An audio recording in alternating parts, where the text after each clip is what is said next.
Welcome again to this training video. Next item on the list, at the top of the slide master, they want us to add the word hothouse designs, and this is going to be somewhere in there. I wouldn't want this to overlap with these, so I'm going to move these out of the way, because this is an actual component that is of this of the master slide. And I'm going to insert my own shape, and I will put it in there, and they say hothouse design.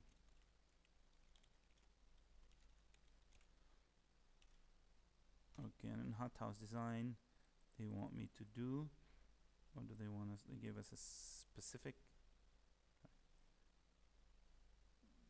they want it to be 48, and point, again, that's sans serif. It's black. All right, this should not overlap. Again, it's not overlapping with anything, and as you can see, this is on all the slides. Okay, I believe this concludes the master slide. That means I can close it, and this is going to repeat across the board wherever we go. So if I have a new slide, it's actually going to repeat, and as you can see, I have my name is actually also repeating on all of them. So on slide 1, add the title. This is the title, slide 1 example. So I'm going to go slide 1 example, and this is going to be 24. It's supposed to be 20. It's supposed to be 44 by default. We're going to make it down. We're going to take it down to 24. Then 24 left align sans serif. So I'm going to go there. That's it. I'm going to click on that. They want it in blue, so I'm going to go blue, and it's going to be left aligned sans serif. We'll make it left aligned. Okay. Now on slide 2, add the text. This is slide 2 in a blue 24-point left aligned serif font. Okay, that is fine. We'll do that. So I'm going to make new slide. They didn't actually say what we want, what type it is, so I'm just going to go with this one again. And here, this will say this is slide 2, and in blue 24 again, 24, and it's going to be blue, but this time it's going to be a serif font, so I'm going to just choose maybe Times New Roman will be a good enough serif font for me. I might have skipped it because it's at the top.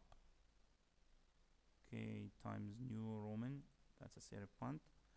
On slide 3, this is going to have some text. Do you remember the chart we made in Excel? We need to bring it and put it in here. So I have to go back to my lovely file.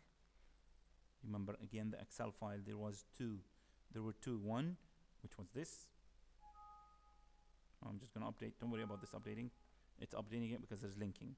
I'm going to take that, copy it to my presentation, and I'm going to paste it into here. Done. Now let's see if they want a title. Make sure that these objects do not overlap any of the master slide items. Nothing. They don't. That means the intent here, we don't want this to be overlapping that, and it isn't. Do not overlap any of the master slide items. They're not. Save the presentation using a new file name. So I'll go File, Save. I haven't really saved it under any name, so I'm just going to go there and call it PP Paper 3 2008, June 2008. So I'm staying in the same standardizing the naming. Okay, that is done. I think we need to print it. Save the presentation, done. Print the presentation showing only the slides with each slide on a separate page. Showing only the slides with each slide on a separate page. So I'm going to go File, Print. Print all slides, each one on a separate page. That's the first one, or last one, second, third. That's what I need to do. Printed, done. Okay. All right. This concludes the paper 3 solution. I hope you enjoyed it. You'll find it very useful. I will come back and wrap up with this a little bit of the final comments or remarks that are done by the examiner on that paper. So I will see you in a bit to wrap everything up.